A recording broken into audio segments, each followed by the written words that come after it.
Hello everyone, welcome to Westwood. This was going to be our first opening for the NGS and we are very sorry that it's not going to be possible this year.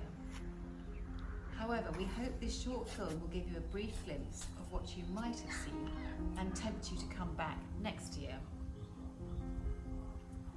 Westwood is a few miles from the market town of Bridgnorth and is surrounded by the beautiful undulating countryside of South Shropshire. We have wonderful views, but with views also comes wind, and so we have spent the last 18 years planting trees and hedges to give the garden both structure and shelter. This garden very much began life with our young family in mind, but as they have grown, so the garden has developed. The planting schemes are increasingly important to us, but are intermingled with spaces to be enjoyed by the more athletic members of our family and our four-legged friends. We love colour and have three distinct phases: the tulips in the spring, the roses in the summer, and the dahlias in the autumn.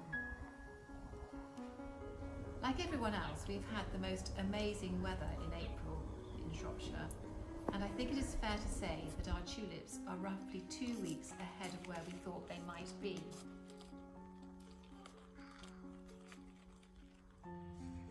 This year we have chosen a purple and apricot theme for our long border.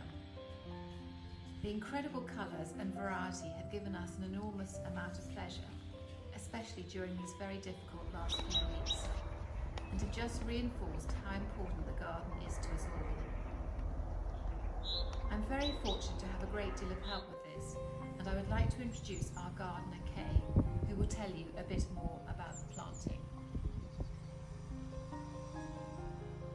In the long border here we've got mainly violets, blues, purples, a lot of spring greens. Bit of the star of the show at the moment is labella pop.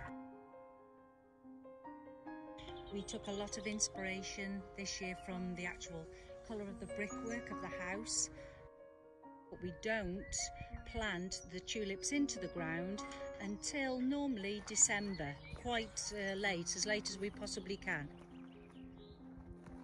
One thing that's made life hugely better for Kay is a drill, and we thought you might be interested to see this drill. So I've got an 18 watt DeWalt battery drill. Using the bulb auger makes it a lot less backbreaking. The bulb auger with the hexagonal end fits into the end of your drill. You need to make sure though that it's not on hammer action, and put the torque setting on low, and then it's just as simple as popping your bulb into the hole.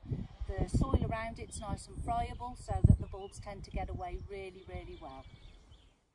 I hope you have enjoyed your visit to Westwood today. Please support the NGS and all the wonderful work it does by making a donation online, and we look forward to seeing you next year.